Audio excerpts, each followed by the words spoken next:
la voz también que no puede faltar en Sin Censura todos los jueves. Eddie Small, mi querido Eddie, ¿cómo estás? Buenas noches. Hey, buenas noches, ¿cómo estás, Vicente? ¿Cómo están todos ustedes? ¿Cómo está la audiencia? ¿Cómo está el equipo? Aquí andamos al pendiente y dispuestos a deleitarnos con los análisis que nos traes preparados porque hay temas muy importantes.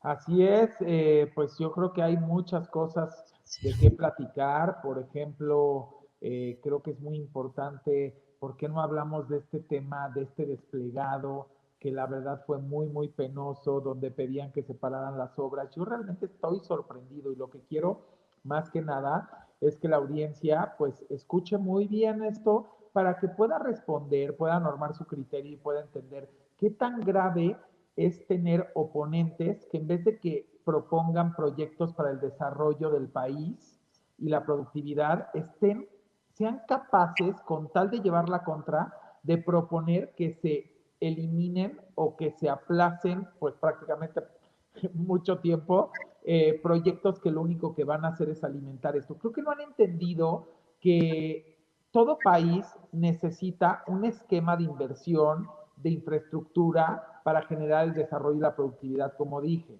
Y eso se logra con proyectos pequeños, medianos y megaproyectos. En este caso, creo que tenemos que reconocer y sobre todo analizar que el modelo de este gobierno le está dando una lección a todos los gobiernos del mundo. ¿Por qué? ¿Qué les parecería que agarráramos los dos junto con este últimos gobiernos? O sea, poder de alguna manera comparar tres gobiernos. Si ustedes se fijan, los gobiernos anteriores pues no tuvieron una pandemia, pero para nada, no tuvieron este embate económico global, no tuvieron este embate de salud tremendo y sin embargo, sí se endeudaron, no hicieron los megaproyectos, nos dejaron una deuda grandísima.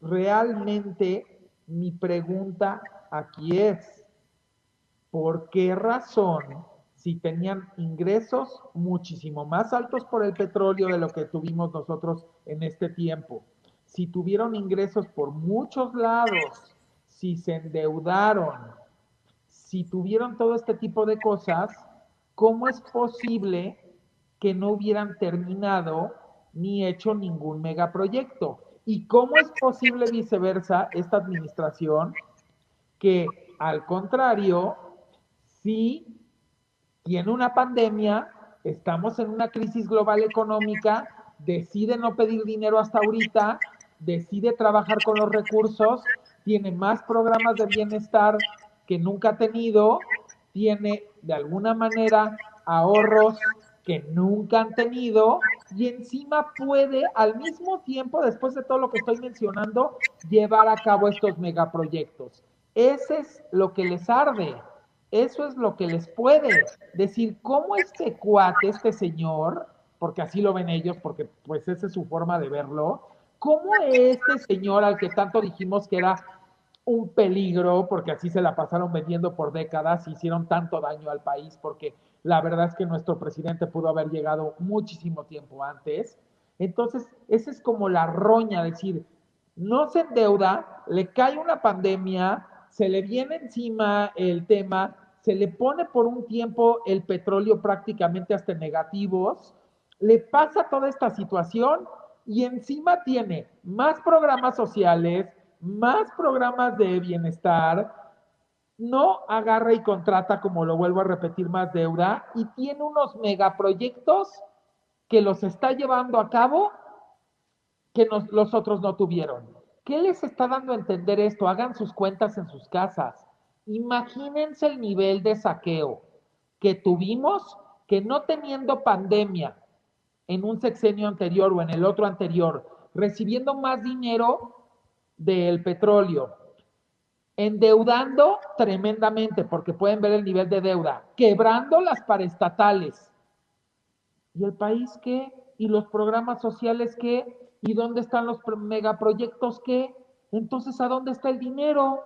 Por eso es que no soportan al presidente, porque está haciendo una gestión de administración junto con su gabinete que me quito 100 veces el sombrero y que les quiero decir a todos y lo sostengo, así como sostuve en noviembre aquí en tu programa, lo que iba a decrecer México, que todos estaban apostando por el 20, por el 15, por el 10, y yo te lo dije y está grabado, 8.5. Y también te di la previsión de crecimiento, de recuperación del PIB de aquí al 2024, donde íbamos a empezar a crecer fuertemente ya en el 2023 y en el 2024. Pero también dije claramente que en este año podíamos tener una recuperación del 5 o hasta, yo me voy a aventar hasta el 6.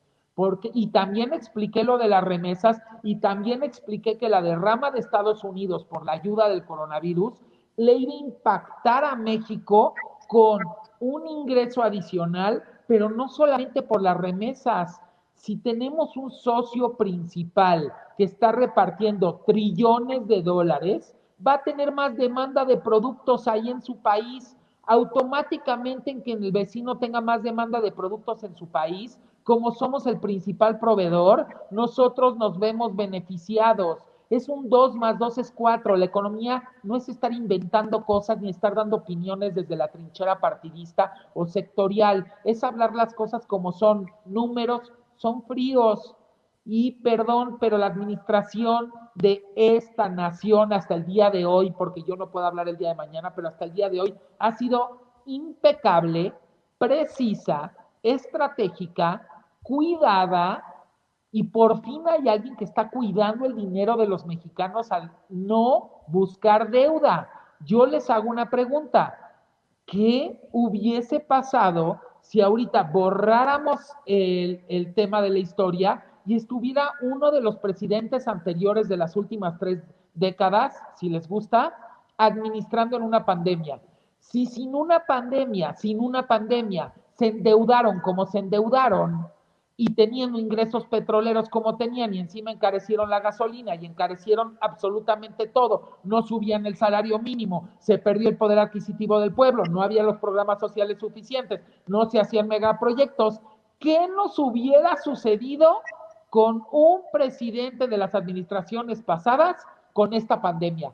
¿Cuál? Quiero que alguien me conteste aritméticamente si tiene la capacidad, porque si no yo me voy a echar el estudio, de decirme exactamente cuántos billones de dólares se hubiera endeudado el país si se hubiera manejado con el mindset y la estrategia económica que manejaban los otros, pero en la pandemia. Porque creo que nadie lo está analizando así. Y ya es justo decir las cosas con argumento, con fundamento, con métricas, con variables económicas, porque es, miren, yo creo que hasta el Fondo Monetario Internacional va a premiar al presidente y al gabinete. Estoy seguro que eventualmente lo va a hacer y que tomarán el modelo económico de la no corrupción, de la administración correcta, del buscar la no deuda, porque a lo mejor ahorita va a haber, ya sabes, la típica oposición. Ay, pero nosotros en los sexenios anteriores crecimos. Ok, vamos a borrarlo de la pandemia. ¿Saben cómo es que daban el crecimiento? Se los explico para que ya se quiten ese engaño. A ver, si yo tengo un país y yo de pronto pido billones y billones de dólares y se los inyecto parte al país, porque otros se los llevaban, pero vamos a decir, una parte al país, y genero con esos billones infraestructura, esto, el otro y aquello, automáticamente, pues claro que voy a generar mucho más economía, pero porque le estoy inyectando dinero, le estoy metiendo yo dinero. ¿Qué diferencia es poder llegar a crecer, que ese es el reto que yo creo que tiene cualquier país, dar un crecimiento limpio, sin endeudarte, pero creciendo, un crecimiento real. Y si te vas a endeudar, que la deuda tenga un ROI, que para quien no entiende qué es un ROI, es Return of Investment, es el regreso de la inversión preciso y conciso, que si pediste 10 pesos y los vas a pagar en 5 años, es porque esos 10 pesos le van a dejar al país 50 pesos. Y si al país le deja 50 pesos, el país ya no tiene por qué volver a pedir y paga sus 10 pesos y con esos 50 pesos los vuelve 100 y los vuelve 150 y luego lo vuelve 200 y luego lo vuelve 300 y se llama economía de escala. señores, porque soy economista de hueso colorado, desde que empecé, desde que tengo uso de razón, sabiendo cómo se hace un negocio. Y perdónenme, pero un país en la parte administrativa también se tiene que ver como eso, porque hay ingresos, hay egresos, hay distribución presupuestal, hay a ver a dónde le voy a apostar. Entonces sacan un desplegado pidiendo que el país no invierta, que no tenga programas de infraestructura, que por ende no tenga desarrollo, que por ende no tenga productividad, que por ende no genere más empleos. Pues no se estaban quejando de eso. ¿Tienen idea la cantidad de empleos que van a generar solamente para la construcción y luego operación de estos megaproyectos? Ah, pero ahí no acaba, porque aparte de esa derrama, una vez que esos proyectos estén, todos los proyectos estos que mencionó del presidente López Obrador generan un ROI post-proyecto, porque la refinería lo que va a dejar, porque el Tren Maya lo que va a dejar, porque el aeropuerto con una inversión mínima de prácticamente, en vez de gastar 300,000 millones de pesos, que a lo mejor iban a ser 400,000 o 500,000, el presidente se va a gastar 75,000. Entonces, cuando termine el aeropuerto, va a tener más ROI y más regreso de la inversión, porque aparte va a tener operando el otro aeropuerto, que en el otro caso lo querían cancelar. El Tren Maya lo que no va a dejar, es más, les apuesto, es más, yo dejo aquí un reto. Si tan malo es el Tren Maya, si tan malo es el aeropuerto, no los queremos ver subidos ahí. A todos los vamos a ver subidos ahí. Todos esos que escribieron y firmaron ese desplegado, que no los vayamos a agarrar en un video o en una foto subiéndose, ¿eh? Si tan malo es el proyecto. Ya basta de estar en contra de México. Se vale ser oposición, pero con proposición. Oposición con proposición. Propones para tu país, propones para que le vaya bien a tu país, si realmente quieres que la gente crea en ti. Si te vas a dedicar a que alguien está proponiendo cosas positivas, que te está demostrando que está siendo un administrador responsable y lo vas a boicotear y lo vas a querer amolar y quieres que cancelen proyectos que generan cientos de miles de empleos y que le van a dejar un royal al país y que encima es sin deuda y que encima es con pandemia, perdónenme, pero están equivocados. O sea, no sé tú qué opinas, Vicente. Pues están como los expresidentes y los políticos que critican la vacunación en México, ya están inscritos Diego Fernández de Ceballos, Carlos Salinas de Gortari y hasta Vicente Fox, ya están inscritos, están esperando su vacuna, Yo ahí te diría, pero tanto Vicente, que friegan. yo ahí te diría, bajo mi punto de vista, que yo no creo que estén inscritos. Yo creo que alguien los inscribió y que fue parte de estas, así como hay desplegados en artimaña, así como hay fake news, que estamos invadidos de fake news, así como hay denostación a que alguien se enferme, así como hay denostación en un libro comerciando con la imagen de una persona que ha trabajado 24/7 por la salud con lo que le dejaron, así como hay de todo. Miren, lo único que yo, por eso, ¿te parece bien que quede grabado este reto? Que esas personas Échalo. firmantes no se puedan subir y no puedan usar de todo lo que dijeron que se tenía que cancelar, porque no tiene ni un solo argumento para cancelarlo, porque el presidente está comprando vacunas, no está dejando de comprar vacunas por hacer estos proyectos, no se está endeudando, no está subiendo la gasolina para hacerlos de estos, no le está dando incremento al salario mínimo porque también se necesita. Ah, también otra cosa que me saca de onda, critican los programas de bienestar social, critican los programas para que los jóvenes se puedan desarrollar, critican cualquier ayuda a las personas. Ah, pero sí se quejan porque el presidente no le está dando dinero para que salven las empresas. A ver, ¿quién los entiende? Entonces, el que no tiene dinero ni para comer, no tiene derecho a que lo ayuden. Y el que le fue mal en la empresa, no tiene derecho a que le ayuden. No todos tienen derecho. Pero eso es a lo que voy. O sea, no podemos seguir siendo así con esta opacidad, con esta cosa de veras, yo a veces cuando leo, escucho o veo, digo, ¿cómo se atreven a sentarse a decir esto? No tiene el mínimo de congruencia. O sea, te estás quejando que están ayudando a alguien que no tiene para comer, te estás ayudando, te estás quejando, a ver, ¿cuál es la prioridad primero? ¿Que la gente coma o agarrar y hacer un Fobaproa 2 llamado Virus Proa? ¿O de qué se trata? Y sí me molesta. Y sí son cosas que no entiendo, porque creo que no están valorando absolutamente nada. Dicen que el presidente censura. Le quiero contestar a todo mundo. Si te estás quejando de la censura, es porque no existe censura. porque si existiera, no tendrías un foro para quejarte de la censura. Con eso callo todas las bocas. ¿Estamos de acuerdo que si tienes un foro para quejarte de la censura, es que no hay censura? ¿O estoy mal? ¿No? Pues ahí estás, ni cómo refutarlo, ¿no? O sea, entonces, para el próximo que se queje de censura, díganle, no te puedes estar diciendo que hay censura si te estás quejando y te estoy dando foro. Entonces quiere decir que no hay censura. Se quejan del que no hay libertad. Por favor, vivimos en la época de más libertad en el país. ¿De qué están hablando? Y por el otro lado, ya no nos va a dar tiempo porque pues se nos fue, en este caso no alcanzamos la media hora, ya entramos 45.